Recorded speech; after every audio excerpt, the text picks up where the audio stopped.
sayang. 我们听候调遣就是。今日天色正好，围住妖将。遵命。遵命。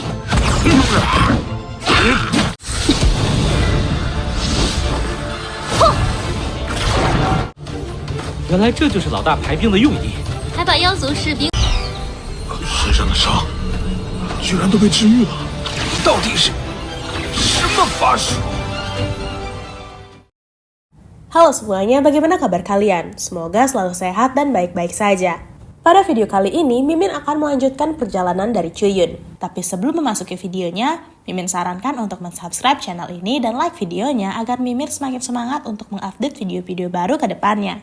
Jika sudah, tanpa berlama-lama lagi, mari kita masuk ke dalam pembahasannya. Melanjutkan video sebelumnya.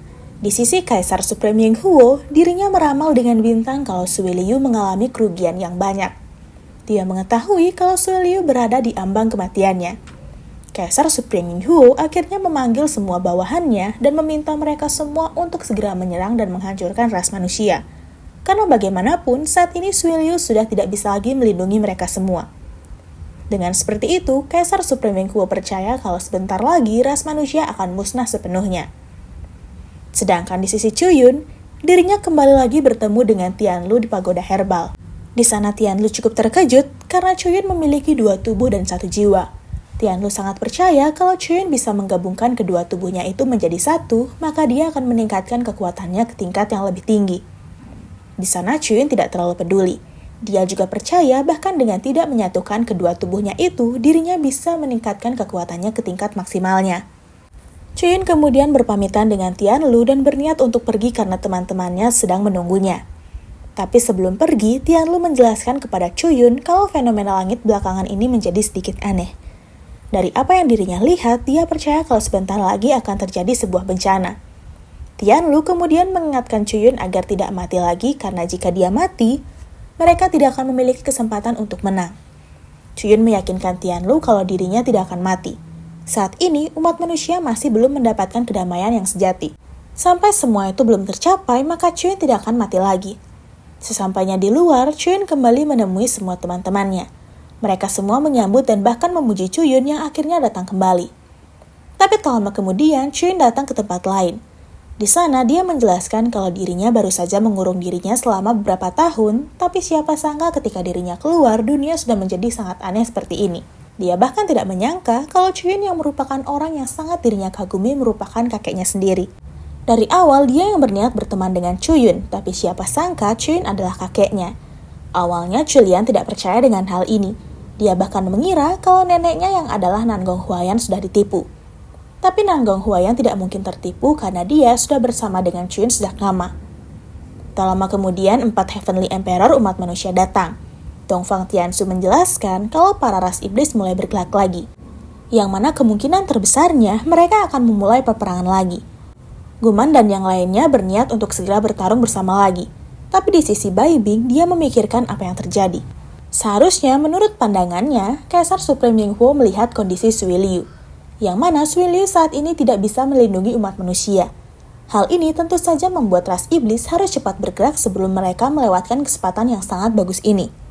Julian juga menjelaskan kalau sebelum dirinya datang kemari, dia mendengar banyak rumor beredar di kota ini, yang mana banyak warga yang mengetahui kalau Sui Liu sedang terluka dan Chuyun sudah mati. Dengan seperti itu, mereka sangat yakin kalau peperangan dengan ras iblis selanjutnya tidak akan bisa dimenangkan oleh mereka. Mereka semua sangat yakin kalau ras manusia akan punah sebentar lagi. Chuyun yang mendengar rumor itu tidak menyangka ras iblis memiliki rencana seperti itu. Dengan serangan mental kepada penduduk seperti ini membuat ras manusia dirugikan. Mereka akan ketakutan dan kehilangan kepercayaan untuk menang. Di sana Chuyun kemudian menanyakan bagaimana kondisi Sui Liu. Bai Bing menjelaskan kondisi Sui Liu cukup parah. Untuk saat ini dirinya masih dalam keadaan koma dan belum tahu kapan Sui Liu akan terbangun. Bai Bing juga mengatakan kalau Sui Liu tidak mungkin bisa bangun dalam waktu cepat, karena mereka harus menggunakan obat-obatan herbal yang langka untuk memulihkannya dengan cepat. Molly sangat yakin kalau semua ini adalah kabar buruk. Jika Sui Liu tidak bangun, maka ketakutan para rakyat tidak akan pernah bisa berkurang. Jika rakyat dan prajurit tetap ketakutan, maka yang ada umat manusia akan hancur dari dalam. Yoza yang kebingungan menanyakan bagaimana cara lain untuk mengatasi situasi ini. Chuyun pun menyuruh mereka untuk mengumpulkan para warga di alun-alun kota. Singkat cerita, ketika mereka semua sudah berkumpul, Bai Bing menjelaskan kalau mereka semua sudah mendengar rumor yang beredar mengenai Sui Liu. Para warga yang penasaran menanyakan bagaimana kabar Sui Liu kepada Bai Bing. Mereka sempat percaya kalau Sui Liu sudah mati. Bai Bing kemudian menjelaskan kalau Sui Liu masih hidup, tapi untuk beberapa alasan, Sui Liu tidak akan bisa bertarung dan harus mengurung diri. Mendengar hal itu, para warga menjadi semakin takut karena mereka tidak memiliki perlindungan lain selain Sui Liu. Di sela-sela kepanikan itu, Chuyun datang dan menyuruh mereka untuk tetap tenang. Melihat Chuyun yang masih hidup membuat para warga sangat terkejut. Mereka akhirnya menyadari kalau rumor tentang kematian Chuyun hanyalah rumor kebohongan. Di sana, Chuyun mencoba mendapatkan lagi kepercayaan para warga. Dia meminta warga untuk mempercayainya dan juga ketujuh jenderal besar yang akan mengalahkan para iblis demi melindungi mereka. Para warga yang melihat Chuyun masih hidup merasa kalau masih ada harapan di depan mereka. Mereka pun mempercayai perkataan Chuyun dan yakin kalau mereka bisa mengalahkan iblis. Sedangkan di garis depan, para prajurit umat manusia terbelah menjadi dua kubu.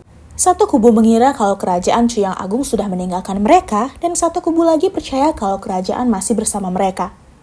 Tapi di sela-sela kekacauan itu, Chuyun akhirnya muncul bersama para jenderal. Di sana, Chuyun memberikan hukuman kepada salah satu prajurit yang berniat menghasut para prajurit lain. Siapa sangka prajurit itu adalah ras iblis yang menyamar. Chuyun yang tidak terima dengan hal itu tentu saja tidak akan membiarkan dirinya kabur dengan mudah. Setelah semua itu, para prajurit kembali mempercayai mereka. Tapi sayangnya, mereka tidak bisa bertarung tanpa pemimpin. Jika Sui Liu tidak ada, maka mereka semua akan kesulitan. Di sana, Bai Bing kemudian merekomendasikan Chuyun sebagai pengganti Sui Liu. Karena mereka tahu kalau Chuyun tidak terbunuh dengan mudah oleh kekuatan Yang Huo, maka mereka semua seharusnya tahu kalau Chuyun memiliki kekuatan yang besar. Mengetahui banyaknya prestasi milik Chuyun membuat para prajurit menerimanya dengan mudah. Mereka mempercayai kalau Chuyun bisa memimpin mereka dalam melindungi umat manusia. Mendengar keputusan itu, mereka semua akhirnya menghormati Chuyun dan menyambut Chuyun sebagai marsekal baru. Sedangkan di kota Qingmu, para warga berniat mendonasikan apa yang mereka bisa donasikan untuk para prajurit di garis depan. Bahkan di sisi lain, Sang Guan Qianku berniat membuat beberapa ramuan dan juga obat untuk persiapan pertarungan prajurit di garis depan. Mereka tentu saja harus berpartisipasi di dalam peperangan kali ini. Sedangkan di kota Nanming, beberapa anak muda berniat ikut bertarung di garis depan bersama jenderal mereka. Tapi sayangnya si jenderal menolak karena mereka masih terlalu muda. Mendengar mereka yang masih keras kepala, membuat para pasukan penembak serigala mendatangi mereka. Pasukan penembak serigala menjelaskan kalau mereka masih terlalu muda. Jika mereka yang muda mati, maka mereka tidak akan memiliki generasi penerus. Pasukan penembak serigala menyadari kalau umur mereka sudah tua, karena hal itulah mereka akan maju di dalam pertempuran. Lagi pula jika mereka mati, maka mereka akan mati terhormat. Sedangkan di sisi Chuyun, dirinya menerima baju baru dari Bai Bing. Dengan penampilan barunya, Chuyun memutuskan memberikan dukungan penuh kepada para prajurit yang berperang melawan ras iblis.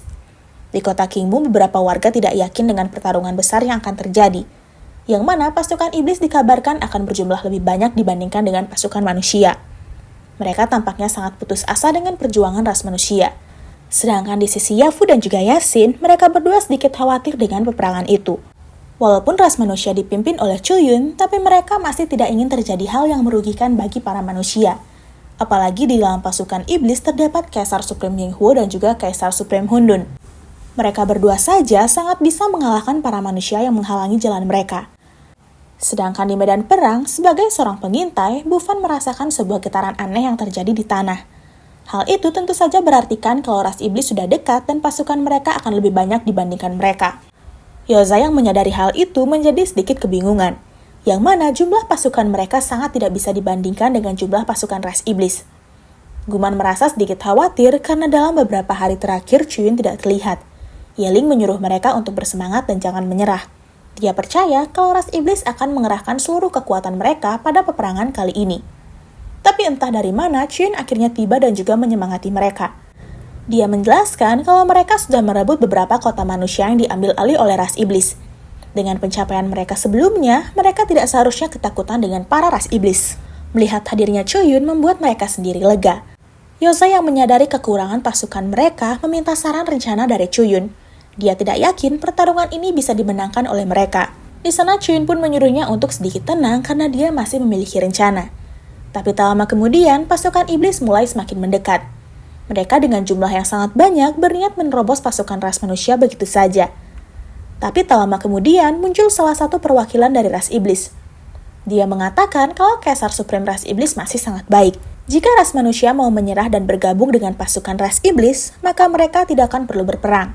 Tapi sayangnya Chuyin tidak peduli. Dia menyuruh Junwuyu untuk membunuhnya sebelum dia kembali dan mengacaukan rencana mereka. Setelah menyingkirkan makhluk itu, Chuyin memberikan tugas kepada Guman, Bufan, dan juga Bai Bing untuk menjaga sisi kiri. Sedangkan untuk Wuyu, Nongyu, dan juga Yeling akan menjaga sisi kanan. Sedangkan untuk Yozai, Chuyin memberikannya tempat yang sangat spesial, yang mana Yozai akan memimpin pasukan kecil dan bersembunyi di hutan bambu utara. Awalnya Yozai sedikit ragu dengan hal itu. Dia tidak terima dengan rencana Chuyin karena menurutnya Chuyin meremehkan dirinya dan juga mengira kalau dia tidak bisa bertarung. Chuyin kemudian menjelaskan kalau semua itu adalah bagian dari rencananya. Lagi pula, Yozai adalah peran penting dalam rencananya kali ini. Setelah semua itu, Chuyin tidak menerima penolakan lagi. Dia menyuruh semua pasukannya untuk segera bersiap melawan para ras iblis. Setelah Chuyin bergerak, Guman masih belum mengerti dengan rencana Chuyin, yang mana jumlah pasukan mereka sangat sedikit dibandingkan dengan pasukan musuh. Dengan jumlah itu seharusnya mereka tidak bertarung dengan menyebarkan pasukan mereka. Bai Bing pun mau tidak mau harus menyuruh mereka mengikuti perintah Chuyin, karena kemungkinan ini semua adalah rencana terbaik yang dipikirkan oleh Chuyin. Sedangkan di sisi Chuyin, dia mencoba untuk naik ke ketinggian dan bersiap mengaktifkan formasinya. Di sana dia merasa kalau sebentar lagi dirinya harus menyingkirkan semua iblis itu. Di sisi para jenderal, mereka juga akhirnya turun tangan melakukan rencana yang direncanakan oleh Chuyin sebelumnya. Peperangan pun akhirnya dimulai di antara ras manusia dan juga ras iblis. Pada serangan itu, beberapa prajurit manusia kewalahan karena jumlah pasukan mereka sangat sedikit. Para iblis yang melihat semua itu tidak menyangka kalau ras manusia akan sebodoh ini. Dengan pasukan yang sedikit itu, mereka sangat berani menyerang para iblis.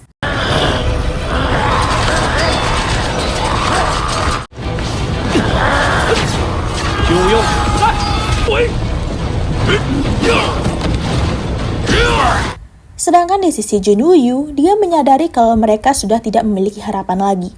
Sebentar lagi, pasukan ras iblis akan segera mengepung mereka semua. Guman yang ada di dalam pertarungan itu tidak memiliki pilihan lain. Dia pun mau tidak mau harus mengajak semua orang menggunakan tubuh dari para iblis untuk menjadi pijakan mereka. Melihat kekacauan itu, Chuyin masih menunggu waktu yang tepat untuk melancarkan rencananya selanjutnya. Tapi ketika para prajuritnya akan terkepung, dia pun menyuruh Guman untuk menerobos ke arah timur laut. Sedangkan untuk Bai Bing, Chuyin menyuruhnya menerobos ke arah selatan. Mereka pun tanpa basa-basi melakukan seperti apa yang diperintahkan oleh Chuyin. Awalnya, ras iblis merasa kalau mereka sudah berhasil mengepung para manusia. Tapi di sisi Bai Bing, dia menyadari kalau bentuk formasi yang dilakukan oleh para iblis terlihat sedikit tidak asing bagi dirinya.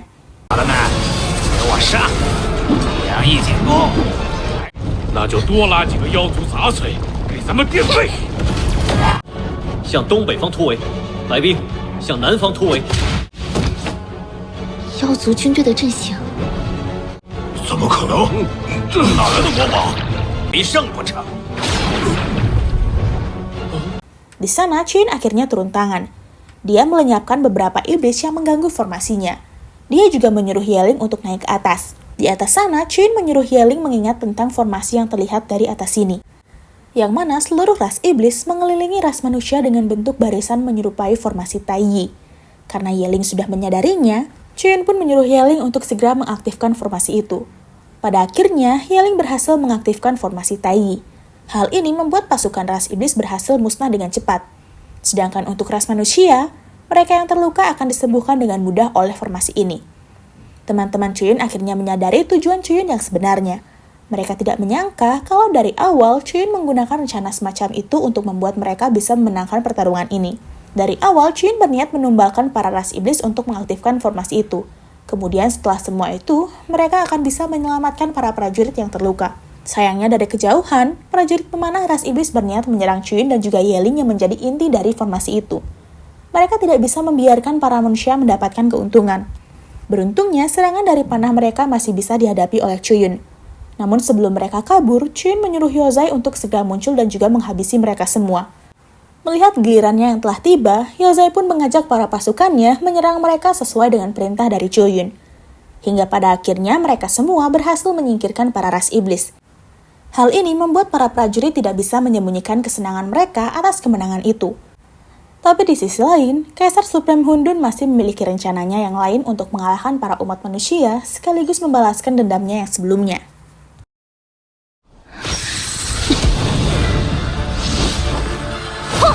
身上的伤居然都被治愈了，这到底是？有才！元帅果然用兵如神，元帅威武！这群蝼蚁还真以为